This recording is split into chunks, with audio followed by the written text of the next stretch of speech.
Hello, everyone, and welcome. Oh, wait.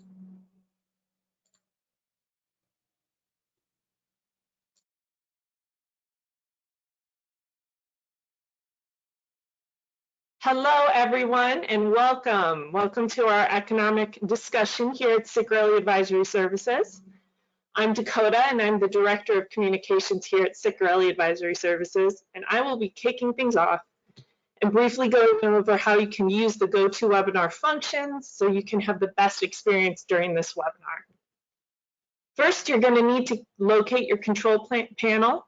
This is the box that should have popped up when you joined, and it should have different windows that going from the top, say audio and questions, as well as icons popping out of the left-hand side that going from top to bottom look like a microphone, a computer screen, and a hand.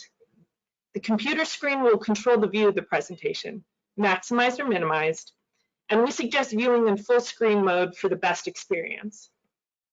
At the end, we will have a Q&A with our speakers, where we will try to cover as many questions as possible.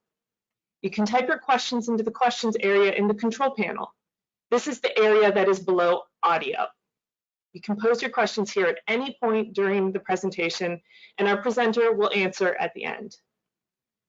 And with that, I will shift things over to our host, Lynn Farina. She is a partner and an advisor at Ciccarelli Advisory Services, and she will be introducing our presenter today. Thank you, Lynn. Yeah.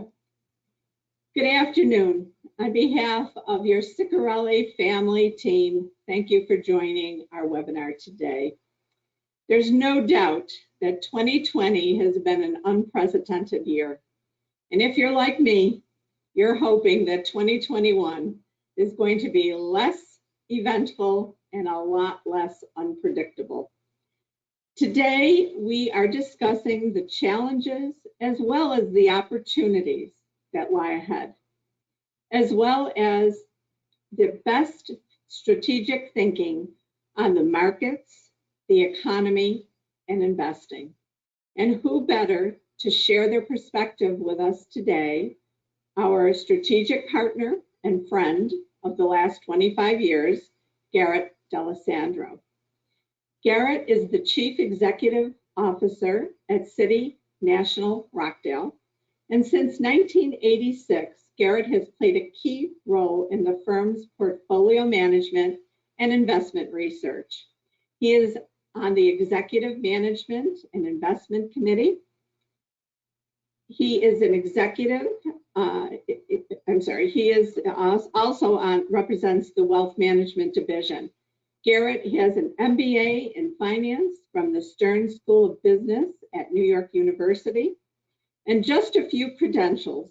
He has credentials this long, so I'm just going to shorten them a little bit.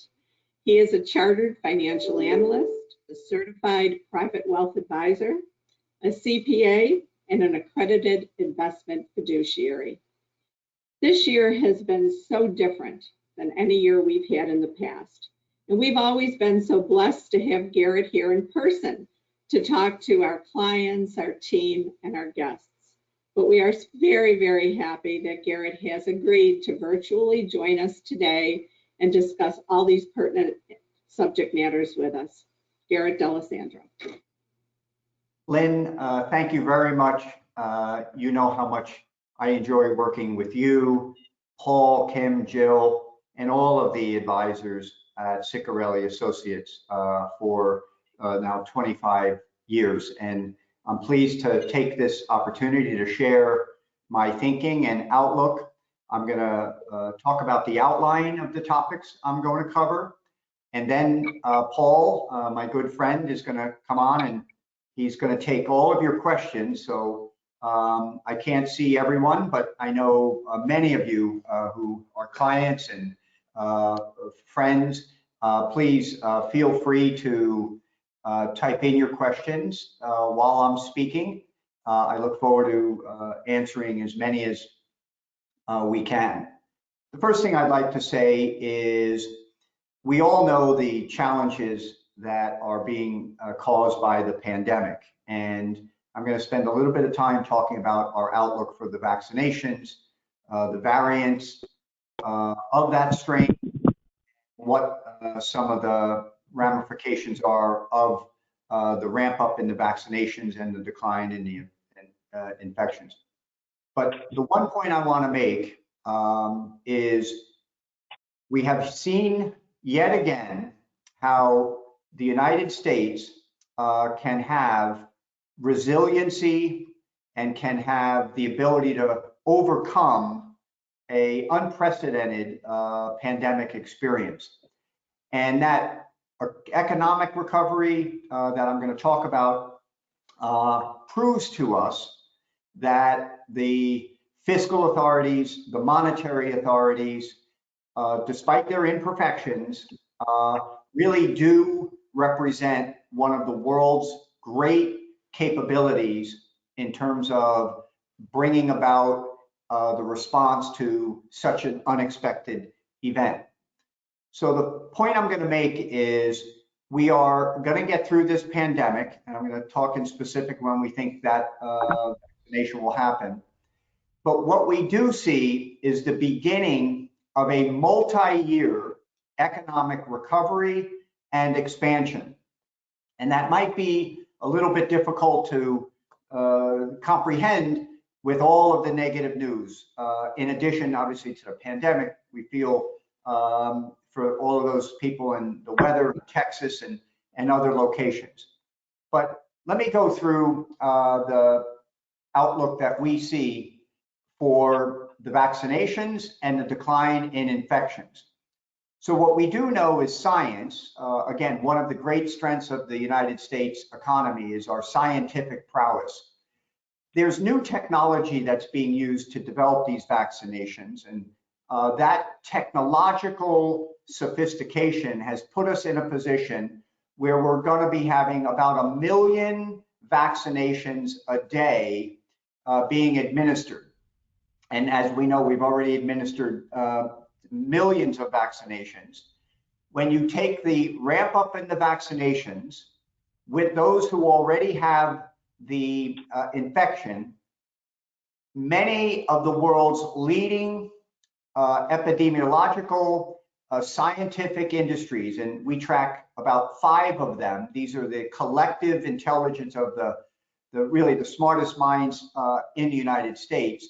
They're projecting that the rate of new infections will get darn close to 0 during June. At the same time, sometime in June or July, we expect between 65 and 70% of the population, excluding children under 18 who are not getting vaccinated, to accumulate the protection. So we're hoping the second quarter ends July 30th. So we're not hoping, we're expecting that in the third quarter, we're going to then start to see businesses gradually reopen, people go back to work, and then throughout the rest of the second half of the year, we believe by the end of the year, we're going to see those people who, due to no fault of their own, are going to start to get jobs again. So as I've said many times, the US economy is driven by the consumer. And I think about the consumer, I think about their state of confidence, I think about their cash reserves, I think about their willingness to spend. And we know that somewhere between 11 and 15 million people out of a workforce of about 160 million. So we have an unemployment rate something around 7-ish%. So we have an expectation that over the course of the year 2021, we think that 11 to 15 million unemployed people should go down by a couple million over the course of the year 2021. So we're projecting that the current approximate 7% unemployment rate will get down to about 5.5%. And as I said, we're in a multi-year recovery. So we expect again in 2022 to see the unemployment, the number of people unemployed and the unemployment rate to decline to below 5%. So that tells us that if we have 7% unemployed presently, that means 93% of the people are employed or earning a paycheck. So 93% are gainfully employed. We're going to add a couple percent each year to the next 2 years. And why that's important is they represent the driver of the economy. They're roughly 68% of the economy. And when you have 93% working, you're going to add another couple percent this year. So we're going to have over 95% of all Americans working. You want to add to that outlook a very important new development that has arisen as a result of this pandemic, and it's what we call the savings rate. Many of us know that if you get your paycheck and you put away a certain percent and you build up that savings, that future balance in your savings or your investment account represents the potential for future spending. During the pandemic, we all know that many activities were curtailed. People were driving less. They were going to less entertainment events. They were experiencing less travel. They were doing less social activities. All of those activities represent unspent money, so they have higher savings as a result of that. In addition, due to the various stimulus plans, the amount of additional money that is in the savings account is another $1.6 trillion. The sum of this is we now have an unprecedented amount of money in people's accounts, savings accounts or investment accounts. It's about $3 trillion. And when we get back to some pattern of normal, starting in the third quarter, people are going to go back to the social activities, the vacations, the sports events. We're going to be able to not only spend what we make in our paycheck, if that's now coming in or continuing to come in, we're going to be able to spend some of that savings. And that excess savings gives us high confidence that the consumer is going to drive the growth of the US economy during the second half of this year and into the following year in a very positive way. And we're projecting, you could call it 4, 5, 6% this year. And that compares to normally a 2% growth rate. In addition, because the housing market is strong, the stock market is strong, something called the net worth of individuals, we call it the household net worth, is at a record level. And it's very, very high. And people generally also look at their net worth as means to enjoy some social activities or spending or improve their house or buy a car. So we have, an addition to the job, the savings, we have this higher net worth benefit. The final point I want to talk about the consumer is the low interest rates. Now, you've all heard me talk before about how the low interest rates isn't good for us who invest in fixed income. We don't earn the same interest yield and the same monthly income check that we want, actually. But the other side of that is for those people who have some debt, whether it's a mortgage, a credit card, a personal loan, they have lower debt payments. And the good news there is in the debt ratio, the amount of debt that they have related to their income, it's actually at the lowest level in 40 years. This is a very, very positive experience. So you add those multiple factors up, and the consumer is giving us the right to feel confident that starting in the second half of the year, we're going to be very confident about the growth. Now, people ask the question, is it going to be causing inflation? And the answer to that is we do not expect rising and sustained levels of high inflation.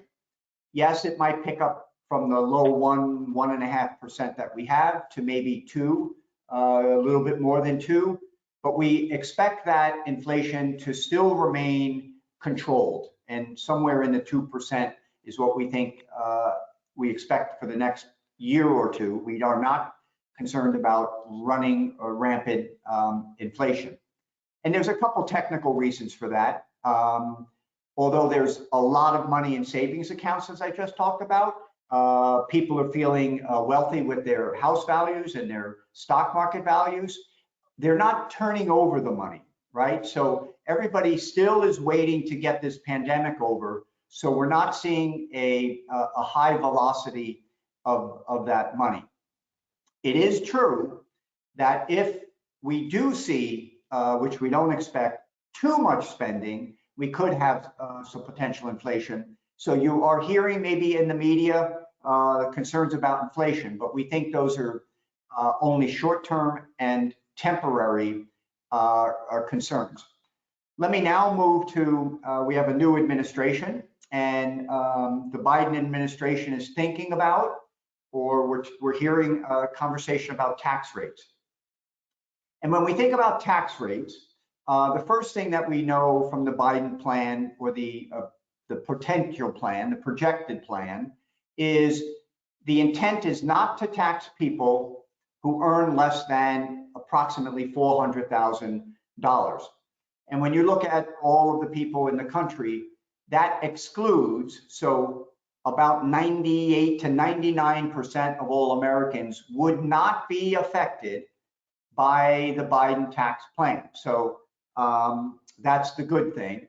The not so good thing is if you're over that 400,000 approximate, it's talked about that they might want to raise personal tax rates.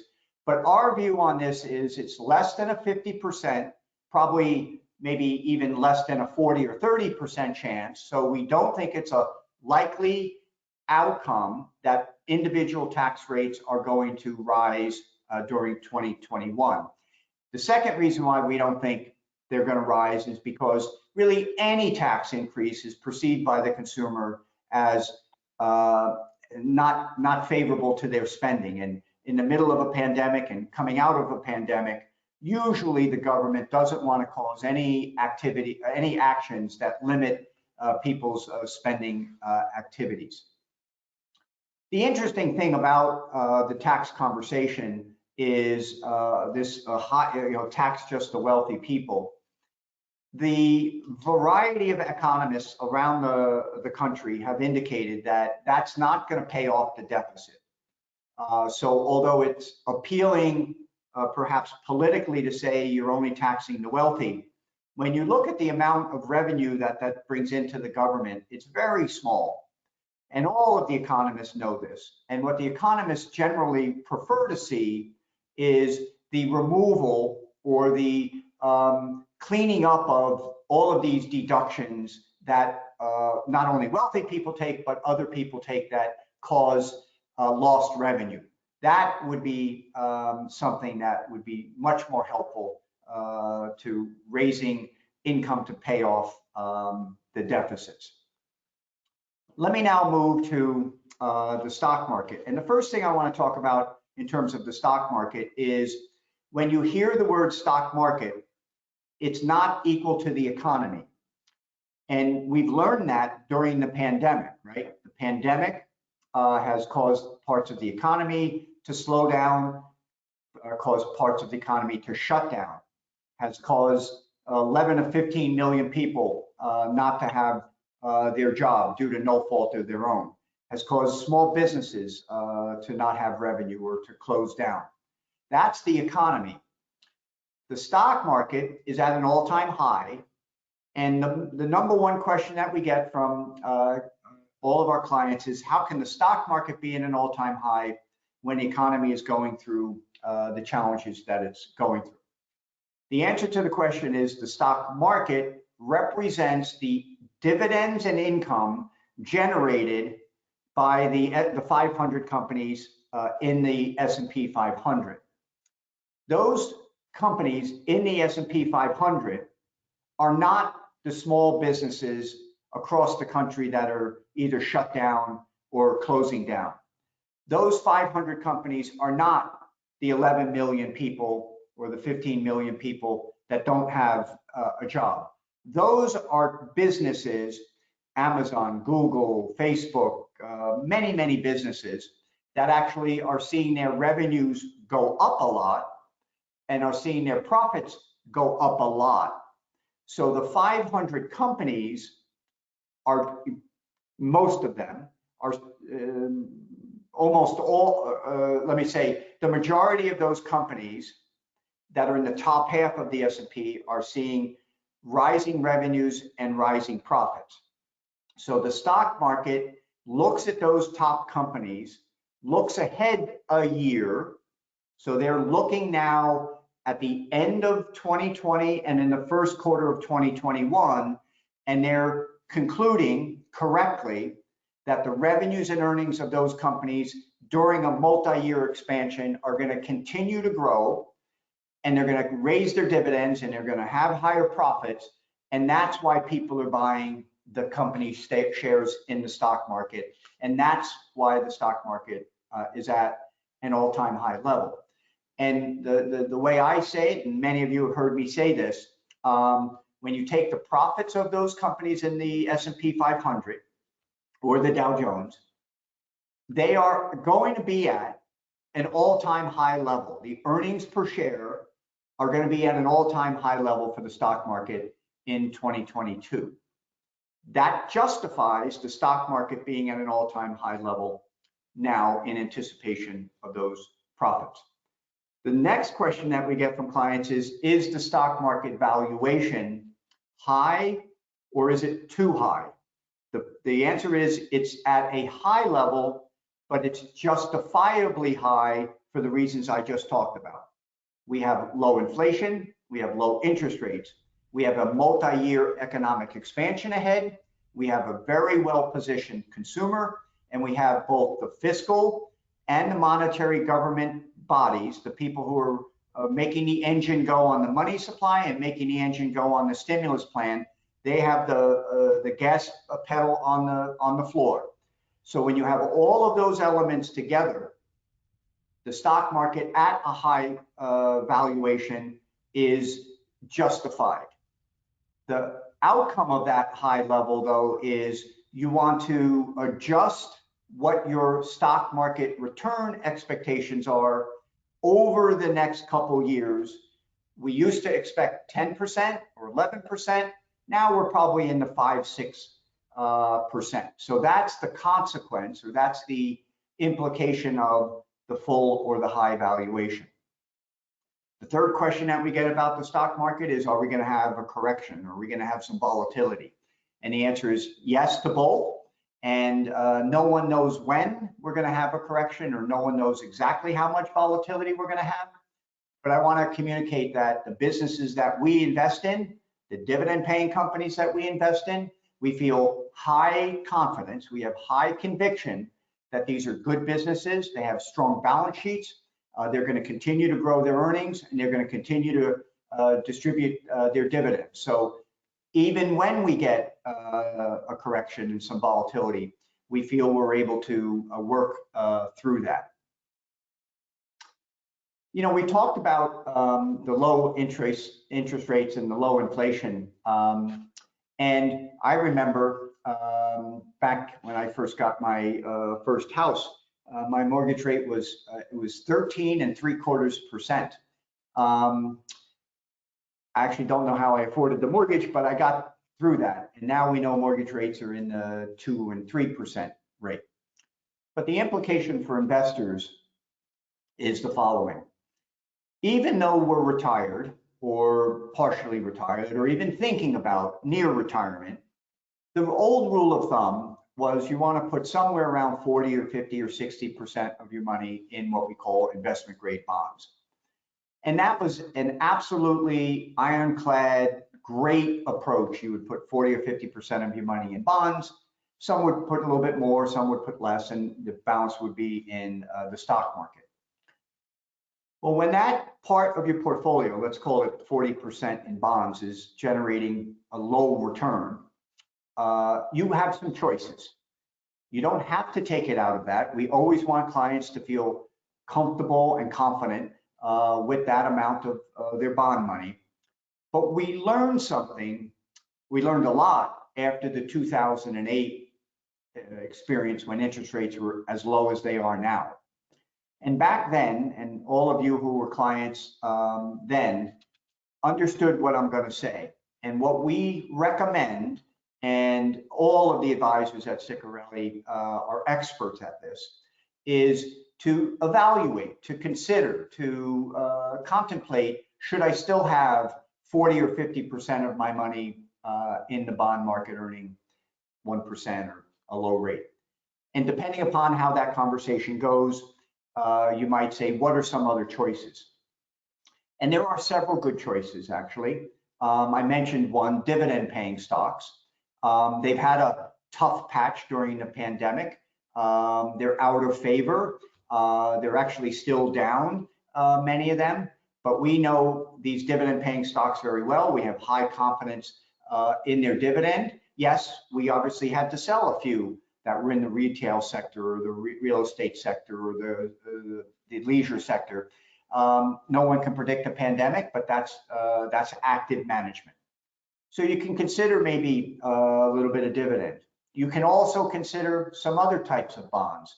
As you know, you have A-rated bonds, you have B-rated bonds. Depends upon who's doing the homework. We do the homework on those bonds, and we do like the B-rated bonds, and we're getting 2 or 3% yields instead of 1%. So we like several categories, and when you look at this over the next several years, we think interest rates will stay low for many years, 2, 3, 4 years possibly. The differential can add a nice supplement to your that 40% or whatever percent you have in investment grade bonds. So let me wrap up by summarizing.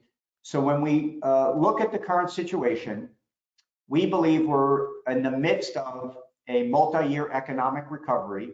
We think this year, 2021, will see good growth by the full year measure, somewhere in the 4, 5, 6%.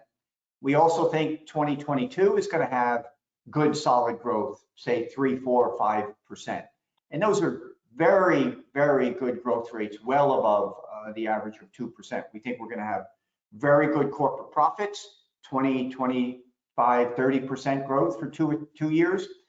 We think interest rates and inflation are going to remain low. We think stock market returns will be positive. We think they'll be better than bonds. We're not expecting 10%, but 4, 5, 6% would be good. Let me stop there, and I'm going to ask my good friend Paul to come on and see if we have some questions. Hi, I'm Paul Ciccarelli, partner at Ciccarelli Advisory Services, and thank you so much, Garrett, for enlightening us with your wisdom. We've had some questions from clients having to do with several topics, and I know you've talked about this in the past, but with all the money that has been printed or the stimulus that has been provided over this past long year, what ramifications does that have for the near term and longer term as far as our government's ability to pay back debt and the effect that may have on our economy? So let me, so the government has printed, borrowed, produced several $1 trillion of money here. And never before in the history of any recession, any, anything that's gone on, have we printed anywhere near the amount of money. So this is a future concern. It's not a concern for the planning horizon of the year 2021 or 2022, because we're going to get more stimulus, we're going to get more support, and it's going to help all of those 15 million people that, for no fault of their own, they still need some unemployment benefits, or they need some small business loans. And the evidence is very, very clear on this. The U.S., although it's not a perfect plan, and I'm sure there's been a little bit of waste, the amount of that stimulus has really kept our economy from going into a really dark, bad period. So the money has served a very good purpose. And I think we're all happy that we can say that about this government spending program, because that's not always the case. So the money has served a good purpose. The question is, how do you pay it back? The rules are that you don't interfere with a recovery in the early stages. So you don't want to be imposing lots of taxes. You don't want to be siphoning the money back out right away. In a couple years, what the government should do, and they did this after the world wars, and the deficit was a big percent. And over the next 10 years, they whittled it down through a variety of means. I already mentioned one, eliminating all of those deductions that shouldn't really be there. That helps pay back some debt. Okay, raise taxes a little bit on some of the wealthy people. Raise a little bit of corporate taxes. Stop the waste in government. If you do that over a 5 or 10 year period, you can bring several of those $1 trillion debts back. So that's the approach that the government should take. And that wouldn't disrupt the economy, doing it over a 5 or 10 year period. Okay, and kind of a related question. What about the additional stimulus? Do you have any insight as to amounts or timing on that? We've all been waiting around, but it seems to be taking longer than expected. So we saw $600 checks go out in January, and we saw an immediate boost to the economy. Retail sales and spending went up several percentage points. So we know people need this $500 or the $600 or the $1,200. So we expect something around the $1,200 stimulus. We think the total cost will be $1.2 or $1.3 trillion. We think they have all of the reconciliation process and all of the negotiation, but let's say March would be an expectation for that money to get in the hands, maybe early April. Okay, and as far as your discussion on equity valuations being at a high point, last year until the very end of the year, the breadth of the market wasn't very large, meaning there were certain parts of the market that did very well, but other industries or companies didn't do well because of pandemic shutdown, so forth. Would you say there's certain areas of the market that are less highly valued or that you're looking at today that might provide returns going forward? Yes. So Paul, you and I talk about this occasionally. So we know dividend paying stocks, we know financials, we know utilities, we know energy, we know some of the consumer. They're still kind of a little bit down in the dumps. So we like those sectors. Their valuations aren't full or high. They're good value. And imagine, I'll give you the most, an airline. They're at 10 or 20% of their normal revenue and capacity. They're not going to get back to 100% in 6 months, but those companies are vital parts of the economy. And I want to fly to Florida next year and see all my friends. I'm going to get on a plane. So businesses that are down in the dumps right now, like airlines or leisure or retail or industrial companies, they're not highly valued. And we like several of those categories.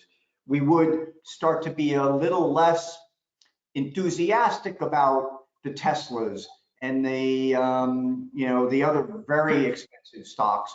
If you have made a great return, we're delighted for that. Don't add to those. Well, I should say you can add. That's your decision, but the valuation ultimately might become a little bit challenging. And certainly we've seen some rebalancing going on in these areas as far as profits being taken from the companies that not only did well, but they just thrived during the pandemic. And talk a little bit, if you would, about where you might see some results still come about from the innovators and what we've learned through the pandemic, and maybe what effect that might have on working people that work in offices, for instance, remote working, etc.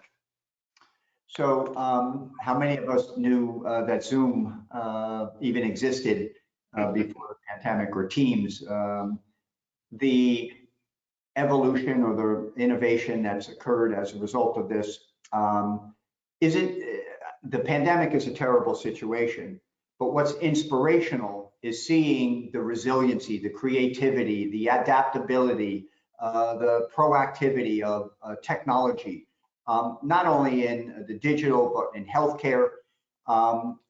Ben, who's on the call, Ben Getch, he, I, and a couple other people, you know, when the pandemic started, we started doing a reading on the scientific nature of the vaccines. And I remember every expert we heard and consulted with said it's going to take 3 to 5 years to develop the vaccine.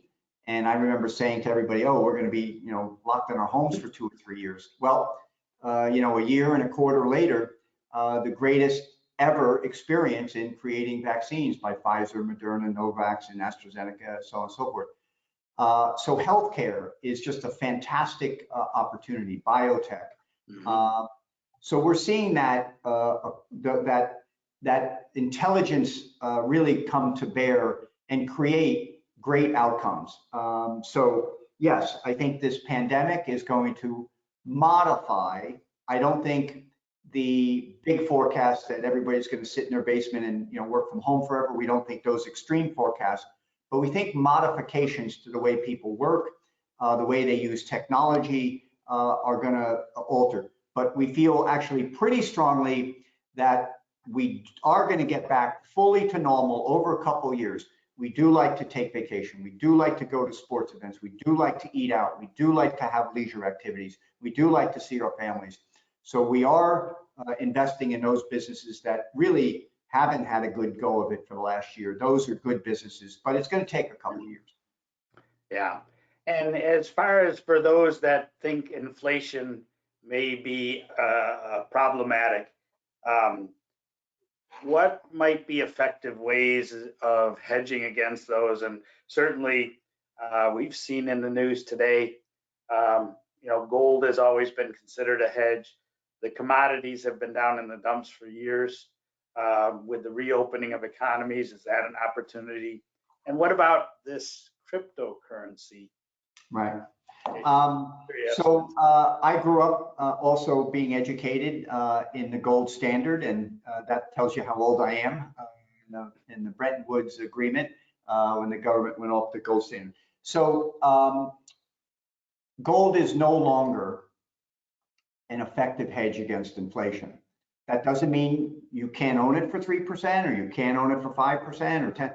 That's not what we're saying. But if inflation were to go up a lot, there are many other effective investments. You and I also talk about this. Good dividend paying stocks. They increase their dividend equal to the rate of inflation. They have flexible working models. They have dynamic revenue sources. So we think dividend paying stocks. We think variable rate bonds, right? So we know there's certain categories of bonds. Many of our clients own this and are opportunistic, where the interest rate adjusts every 6 months to the rate of inflation. So we think those are two good characteristics. We have actually done the analysis, and any one of your clients that want will be happy to give you that analysis, where we show over 10, 20, 30, 40, 50 years, gold hasn't really done much with inflation. Now, I do want to make a point. Inflation has not surpassed 2.25% for now 28 years. So 28 years, the US economy has had inflation below 2.25%. That tells us that all of the things, globalization, technology, the aging of the US economy, the labor force being dispersed all over the world. So there are so many factors that essentially support the notion that inflation is not going to kind of get out of control. The other thing I would say is labor wages and capacity utilization. Those two things you and I grew up with. You know, the unions start getting more increases, then inflation goes up. We see that data. In the past, we never knew what the union rates were. We never saw it. That data is available every week for every union. It's public knowledge. So we, with Ciccarelli and our investment analysts, will start to see that come through the wage data. We looked at the capacity utilization. That's a fancy way for saying when there's not enough people and machinery available, factories have to, increase their prices. We just looked at that the other day. That's still in the 70%. So we're not saying inflation can't come back, but for the planning horizon of the next year or two, we don't see it surpassing 2.25. Now on Bitcoin, I'm not saying whether to invest or not, but I'll just leave you with a few thoughts. Could you imagine if you were using your Visa card or your MasterCard and you're doing your normal activity, and during the day, you wanted to get a little bit of food, go to the store, and you had to do more than 5 transactions, and the Visa card said, you're at your limit. Well, how many people know that you can't do more than 5 transactions within a certain period of time in a Bitcoin? Well, nobody would use a currency that says, you can only do 5 things that day.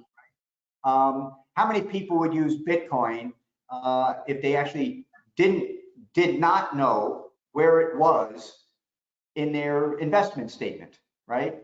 How many people would use it as a currency if one day it was worth $5,000 and the next day it was worth $3,000? So it's not a currency. That's the wrong label for it. It's a speculative innovation that will spring up wildly, and it will never be the means of currency that the U.S. government or the European. The U.S. government and the Europeans, they will have digital currency. It will be highly regulated. Everybody knows that the reason Bitcoin is used is for all of those illicit businesses that aren't taxed. Could you imagine if everybody went to Bitcoin, the U.S. government would have 0 revenue? So now you know why the federal government's never going to let the Bitcoin be the currency. Gotcha. So one of the things that I've enjoyed with our relationship for the past 25 years is listening to you talk about your travels overseas. We didn't really get into how the economies in Europe and Asia are faring at this point in time and where they are post-pandemic. Maybe you could add a few insights on that. So let me talk about Europe first. This is for boring people like me, economic people. So we have the United States economy and their policies and practices, and the European. And I'll just try to tell. So what everybody knows what we did. We said, it's unfortunate, but if your business goes out of business, you lose your jobs, you got to go get unemployment, you got to live with your friends. You have to overcome. In our country, it's a capitalist system. You have to overcome the burden of being unemployed or losing your business. Now, the government absolutely did the right thing. They supported all of those people due to no fault of their own. Our unemployment rate shot up to 15 or 18%. We had 25 or 30 million people unemployed, and all heck broke loose. Everybody was suffering in that, unemployed in the small businesses. But the government said, okay, businesses, you have to do your thing. You have to cut your staff, reduce your expenses, lay people off, because the businesses have to be that strong, have to survive. And we'll take care of the unemployed. In Europe, fundamentally different approach. The government says to the company, you cannot lay anybody off. And if you look at the European unemployment rate, I know people aren't going to believe this, it didn't move during the entire pandemic. Wow. It did not move. And yet all of France was shut down. They're still shut down all over the place. So now, not only couldn't they didn't allow, they had tighter restrictions, longer lockdowns, much worse spread of the COVID.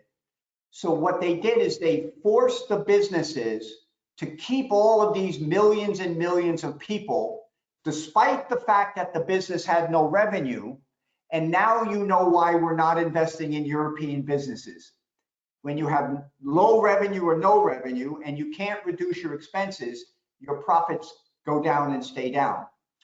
Now, what the government did is they lent the business the money through the back door to keep the people in the employment. But the problem is the pandemic's going to be over in a couple months and they're stuck with all of these people. and they're not going to keep getting the subsidization. So Europe took a structurally, fundamentally different approach than the United States. And that's why, and this has been to our clients' great benefit over the last 5 and 10 years, what the stock market in the United States has done versus European is substantially better. And we have no interest in investing in Europe. Let's move to Asia.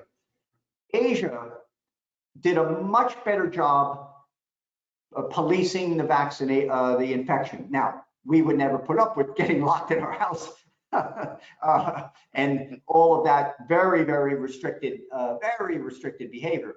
But within, I think it was 3 or 4 months, they basically have had no COVID spread throughout the country. So they didn't have that type of situation. So Asia has really, well, first of all, Asia lived through MERS, SARS, H1N1, the Ebola. So like they're experts at this, right? This is new for us, right? So every 5 years they have some major situation. So Asia's come through this much, much better than the United States economically. And that's why we still like investing in those Asian capital growth-oriented businesses. Okay, and any thoughts on the Biden administration and China relations?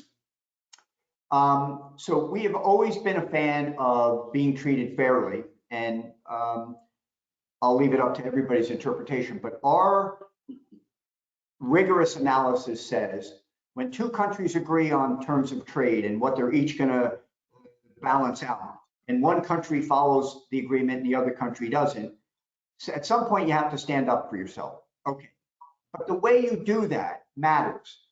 And you should do it diplomatically, you should do it quietly, you should do it in a way that the other countries, you know, can work with you, right? A healthy tension, I like the word, a healthy tension that's out of sight is more productive than a belligerent tension punching in the nose. So I do think that the Biden administration is going to stand up for our workers and stand up for our intellectual property and the agreements that, but I think they're going to do it in a way that, that I think the Chinese and the Asians will have more respect for that. And what that means is better trade for both sides, but we do have to stand up for ourselves. And I hope the Biden administration does it in an appropriate way. Right.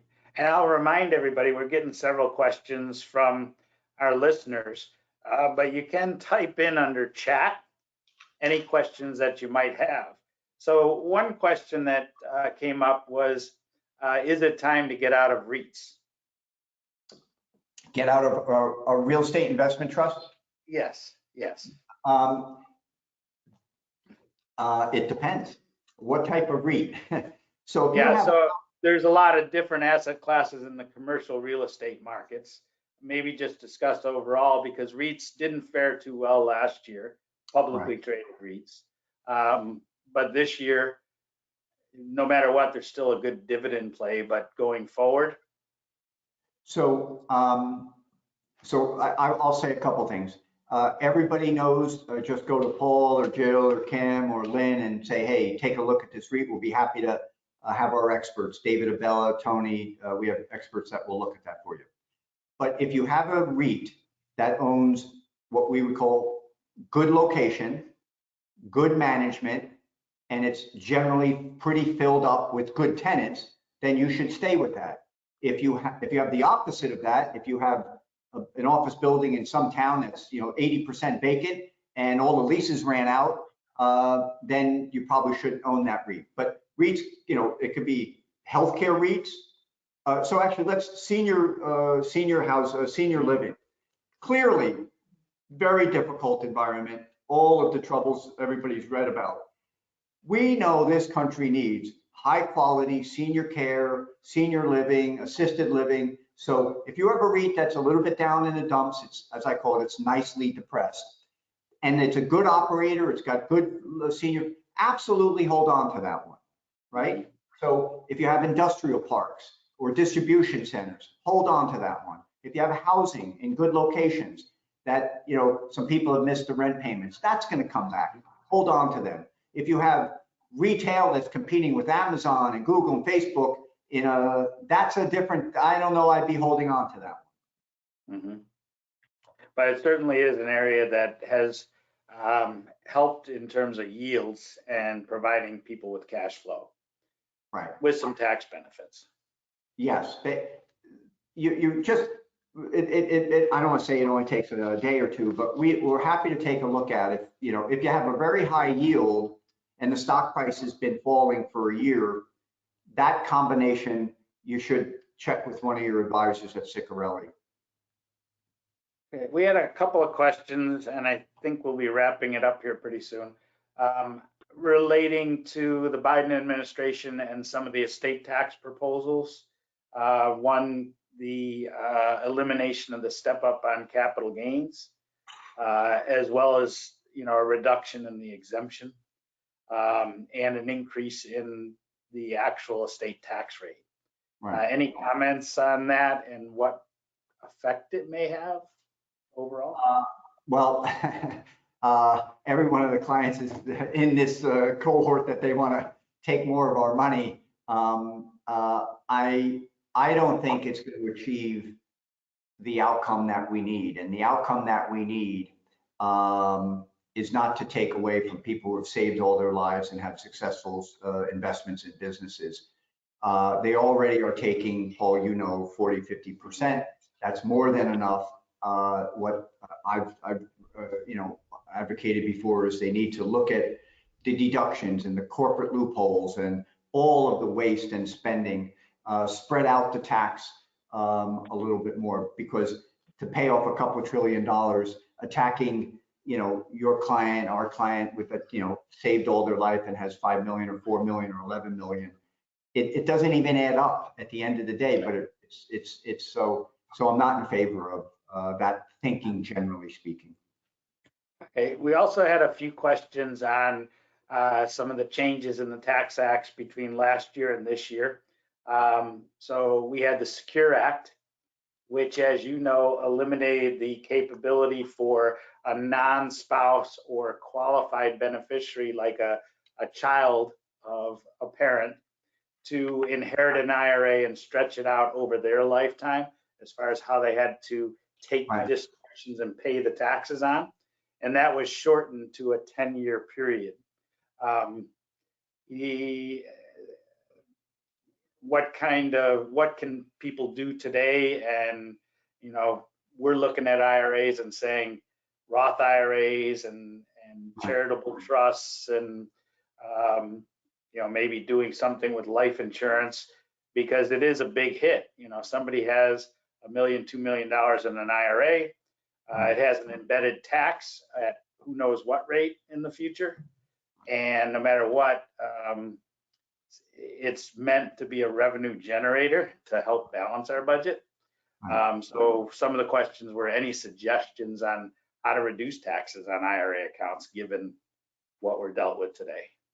My suggestion is to work with some of the greatest financial advisors in the country, called Paul, Lynn, Jill, Kim.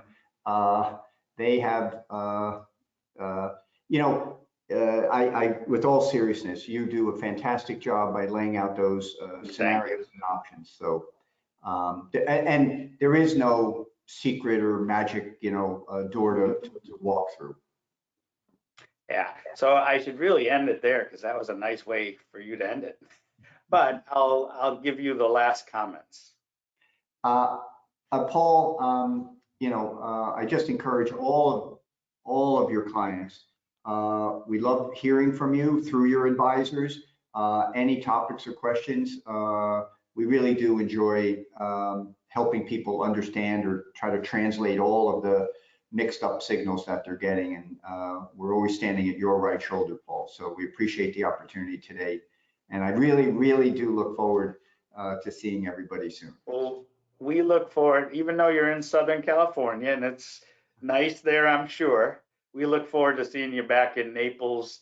And thank you. You don't know how much we appreciate our friendship and our relationship. Appreciate you taking the time out of your extremely busy schedule to come on and give this talk to our clients, and for taking and fielding our questions. There were many more questions out there, but I want to keep within our time frame. So any questions that were not answered, I would welcome you to email or give a call to your advisor here at CAS, who can talk further on and hopefully help you with some answers to your questions. Also, let it be known that this is a recorded session and it will be appearing on our CAS YouTube channel. You'll all be getting information on when that's available. And certainly, if you feel this was of value and might be of value to your family members or friends, you're welcome to pass it on. We would appreciate that. And we hope to do more of this while we're still trying to remain safe. And we wish all of you stay safe and stay well. And thanks again. Have a wonderful rest of your week. And thank you again, Garrett. Thank you very much. Thank you.